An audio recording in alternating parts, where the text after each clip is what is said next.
So with that, I'm going to welcome my colleague Raj Kumar back to the stage, along with Ankur Vora, Chief Strategy Officer at the Bill and Melinda Gates Foundation, for our closing conversation this afternoon.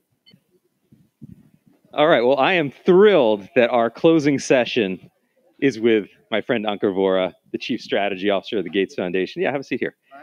I get some say in these matters, very few, but I said, how can we close out this session? We've been on the stage for 4 days now, and we've heard from everybody across a range of sectors and topics who can help stitch some of this together, and for me, that's you.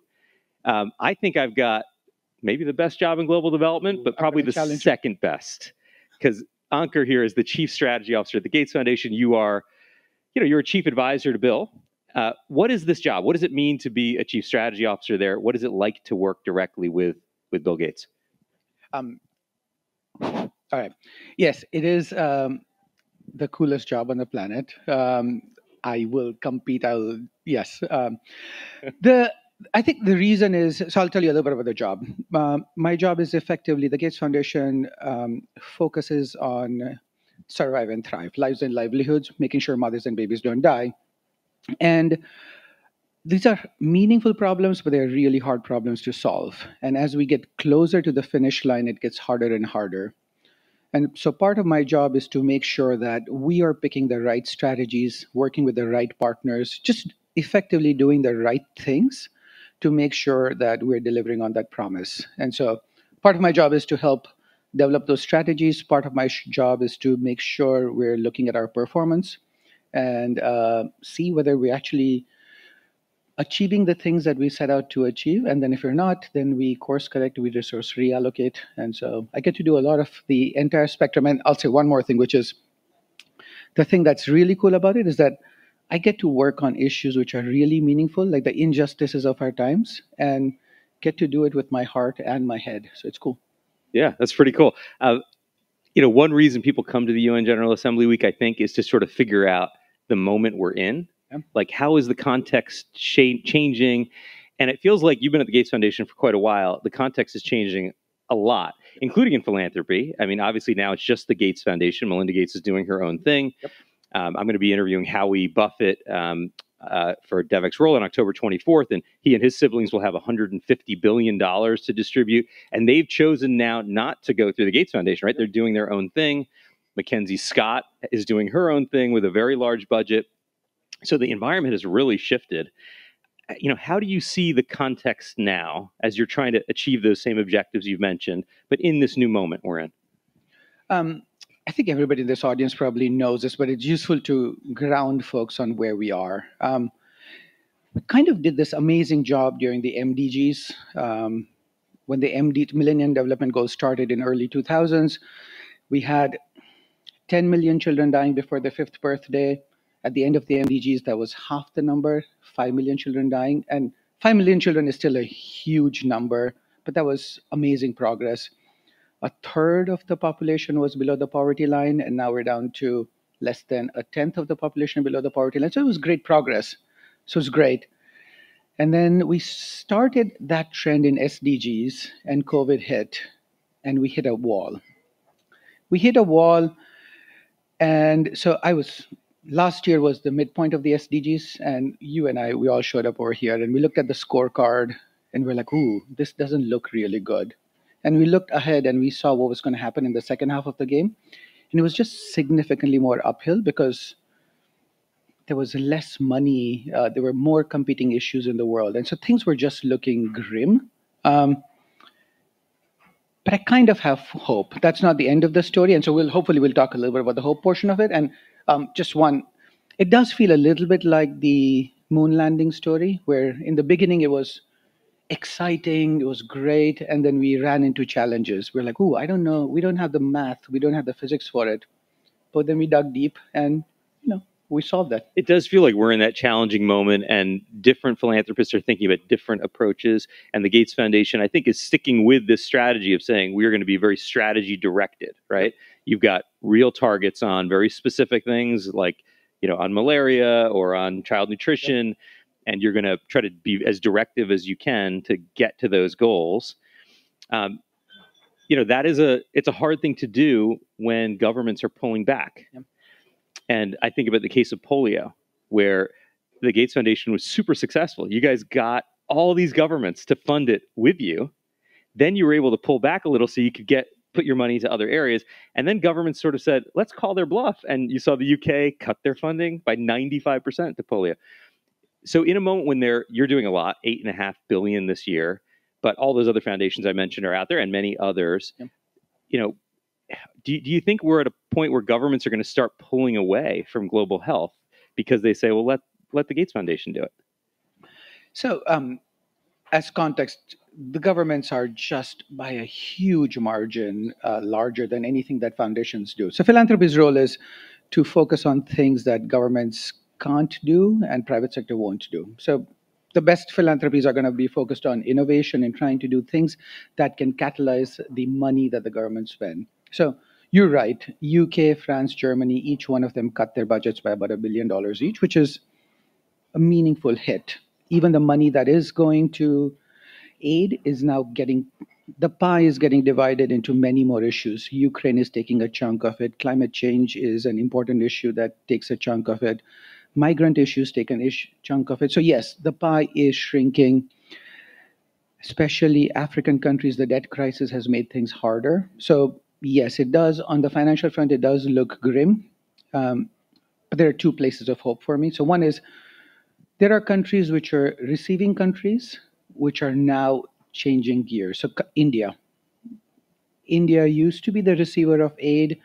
Now I think so most cutting edge innovation for global health and global development is happening over there. And what is cool is not just that the innovation is happening over there, it's the innovations are happening by the people who are going to use it. Mm-hmm. So the agenda setting is done correctly. They're working on the right solutions. They're developed in a manner of robustness so that it's going to work in the village in India. It's at a price point that makes sense. They're breaking the cost curves. And the people who are innovating are the people who are actually interested in making sure that it gets scaled. So now you have this group of people who are, they're changing the game. And so what used to take 5 to 10 years for an innovation to start to get to scale, now we're talking about things happening in 5 to 10 months. So that's just a game changer. So that was one, yeah. That's a big one. And in fact, we've had some of those people here during the last few days. I was on stage with one young man who was a rocket scientist working on defense industry in India. And now he said, I got to get out of this and do something more meaningful. And he is now designed, and he had on stage a little monitor for mothers to be pregnant women to keep on their belly that works wirelessly, that sends data about the health of the baby. Amazing stuff. It's cheap and can be used, anywhere. Yep. So this is exciting to you because it's innovation and it's local. I know we've talked about this before, but normally in our community, when we talk about localization, we mean something a little bit different. We're talking about, USAID contracting, getting down to smaller organizations. We had some of that discussion today. Yep. I understand you've got a different view about this. You think we ought to think a little differently about the opportunity in localization. I think where I'd go is that we all started at the same place in terms of why it made sense. And the reason it made sense is because of the example I gave you, which is, first of all, you want to make sure that the agenda setting is done by people who know the most about the context on the ground, who have the authority and accountability to do something about it. So we needed to make sure that was happening. For a while, we got lost in the global north in terms of trying to be the central planner for what happened in the global south. So we needed to change that. We needed to make sure that the solutions that were developed were feasible for the global south, were at a cost point that made sense. We're going to get scaled in a manner. And I think for us, that is the crux of the localization agenda. I think so at some point what happened, and I'll talk about the Gates Foundation because it's easier for me to. We started at this thing and everybody agreed on what the why was. And then we started doing our program. And the first person was like, yeah, I know why we're doing this. And then the second person says, we need to make sure we measure this so that we know whether we're actually doing something about this, whether we're learning or not. Then went to the third person. The third person was like, oh, maybe we should have a target for this one. And it's like, we should see whether we move from 10% to 15%. Then the fourth person forgot why you were doing it, and they focused on the target. And I think so that's where we're probably getting lost, which is as long as we focus on the why, I think everybody's doing the right thing. So your sense is maybe we're getting stuck on like checking the box on localization. Like, look, it's a local organization. We're done. Yes. When this is really meant to be a means to an end. Yep. And you're, I think, more excited by local innovation. Yep. So we talked a little bit about that opportunity in India and elsewhere. What is needed to unlock that opportunity around local innovation? I think really the big thing is mindset.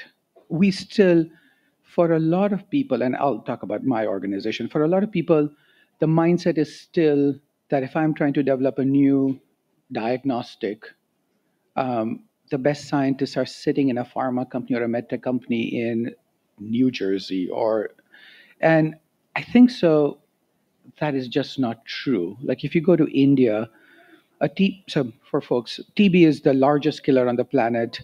The way, and there's a lot of conversation about antimicrobial resistance. TB is one of the biggest contributor to that.